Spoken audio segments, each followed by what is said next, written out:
अरे ये कमबख्त कौवा कब से दीवार पर बैठा काहीं पे काहीं करे जा रहा है। तुझे नजर नहीं आ रहा था उसे? कान खा गया ये तो, कहाँ मर गई रुखसाना फिर किताबों में सर खपाए बैठी है किसी कोने में। एक तो इस लड़की को चैन नहीं आता। किया हवा फूफू जान। रुखसाना कमरे से किताब हाथ में लिए निकली। मैं कहती हूँ मार इस कव्वे को एक जूती रख के।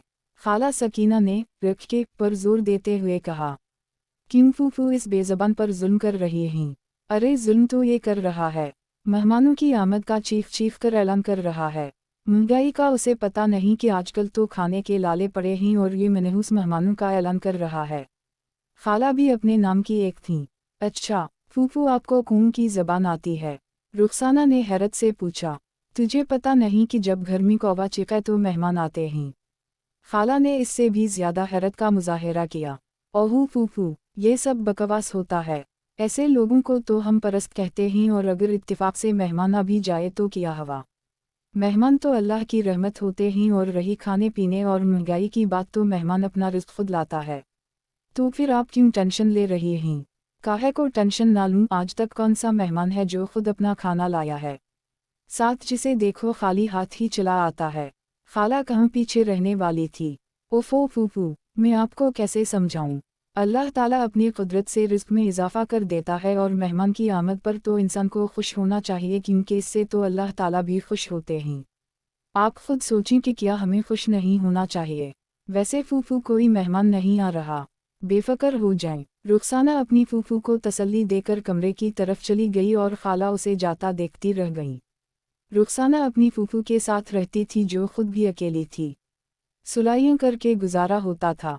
रुखसाना पहले यतीम थी, कुछ सालों बाद मिस्कीन भी हो गई तो सकीना खाला ने अपनी भतीजी को अपने पास रख लिया और वो अपने इस फैसले पर बहुत खुश भी थीं। सुबह खाला सब्जी लेने बाजार गईं।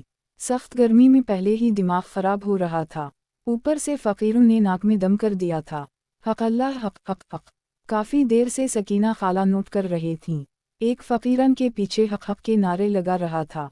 खाला तो भड़क उठी। अरे किस चीज़ का हक़? बिजली के बिल से तुम लोग वाकिफ़ नहीं? मकान के किराए का तुम्हें नहीं पता? आटे दाल की कीमत का तुम लोगों को अंदाज़ा नहीं और कहते हो हक़? मैं कहती हूँ किस चीज़ का हक़ मांगते हो? अरे मेरी बात तो सुनो, किधर भाग रहे हो? फटे कटे हो, कमाया करो। खाला पुकारती रह गईं और फ़कीर ये जा वो जा। खाला अभी 2 कदम आगे बढ़ी ही थी कि काली बिल्ली ने उनका रास्ता काट लिया। फिर तो खाला के इस रास्ते से गुजरने का नाम ही पैदा नहीं होता। खाला बेचारी 15 मिनट का रास्ता छोड़कर 1 घंटे वाले रास्ते पर चल पड़ी। लेट घर पहुंचने पर जब रुखसाना ने वजह पूछी तो खाला ने बिल्ली को खरी खरी सुना डाली। वजह मालूम होने पर रुखसाना बहुत हंसी और फूफू को समझाने लगी, बिल्ली तो हर गली टुकड़े से गुजरती है तो हर किसी पर मुसीबतें तो नहीं आती नूं। बेटा तो इन बातों को नहीं समझती, ये हम औरतों की बातें होती हैं। खाला ने उंगली नचा नचाकर समझाने की कोशिश की। रुखसाना बेचारी ठंडी आह भर के रह गई। बेटा तूने पहले भी कहा था कि सब बकवास होता है, लेकिन वो देखा नहीं था। कौवा जब कां कां करके गया, शाम को फिर सुल्ताना बाजी आई नहीं थी किया। खाला ने सामने वाली पड़ोसी की तरफ इशारा करके कहा। तो वो कौन सा मेहमान हैं, रोज़ तो आ जाती हैं। टमाटर अदरक आलू मिर्ची मांगने, ऐसा लगता है हमने सब्जियों की दुकान खोल रखी है। वो भी खाला की भतीजी ही थीं। कुछ तो असर पड़ना था। अरे चुप कर, कुछ ज़्यादा ही बोलने लगती है तो आजकल। खाला ने दुपट्टा और सब्जी उठाकर किचन की तरफ चल दी। धर धर धर, कौन है? सब्र कर लो, आ रही हूँ।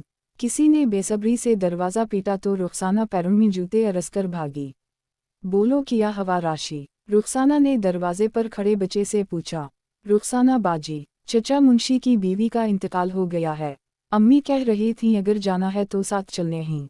बच्चा खबर देकर रफू चक्कर हो गया और खाला जो कि बावर्ची खाने से निकलती हुई इसकी बात सुन चुकी थीं, शुरू हो गईं। मैंने कहा था न, इस मुनहसूस बिल्ली ने कुछ ना कुछ गड़बड़ करनी है। कैसे टिकटिकी बांधे देख रही थी, मुझे देख लिया न तूने? मुझे झूठा कहती है? तो खाला ये मुंशी की बीवी कौन सा तेरी सगी है? दुआ सलाम ही तो है आपकी। रुखसाना ने चादर देते हुए कहा, और आपने खुद ही तो कहा था कि मैं दूसरे रास्ते से आ गई। फिर अच्छा चल, वक्त ना ज़ाया कर। खाला सकीना चादर पहनते ही निकल पड़ी। देख रुखसाना किधर है? तो ये देख मेरी जूती पर जूती चढ़ी हुई है। लोग कहते हैं जब ऐसा हो तो बंदा कहीं जाता है।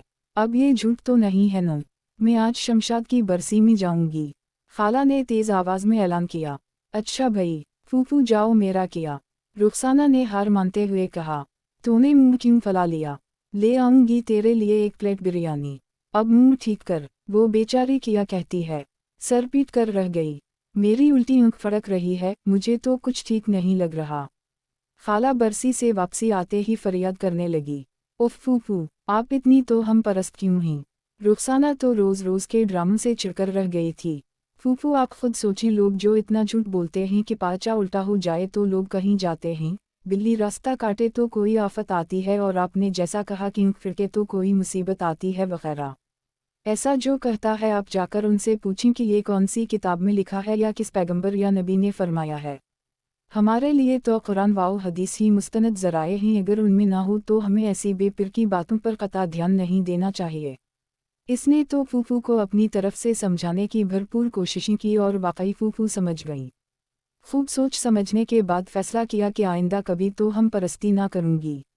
اگلے دن رخسانہ سو کر اٹھی تو اس کا پائنچہ مرا ہوا تھا۔ اسے معلوم تھا کہ خالہ نے تو ہم پرستی کو سلام کہہ دیا ہے، مگر الٹا پائنچہ خالہ کو پرانی ڈگر پر نہ لے آئے۔ سکینہ نے اسے صحیح کرنا چاہا مگر ایک خیال کے تحت اسے الٹا ہی چھوڑ دیا۔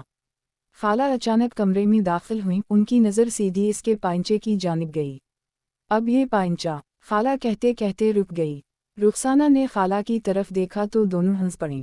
خالہ سمجھ گئی کہ مہمان نے اگر آنا ہو تو اس کے لیے کوؤں کا کائیں کائیں کرنا اور پائنچے کا الٹا ہونا کوئی معنی نہیں رکھتا۔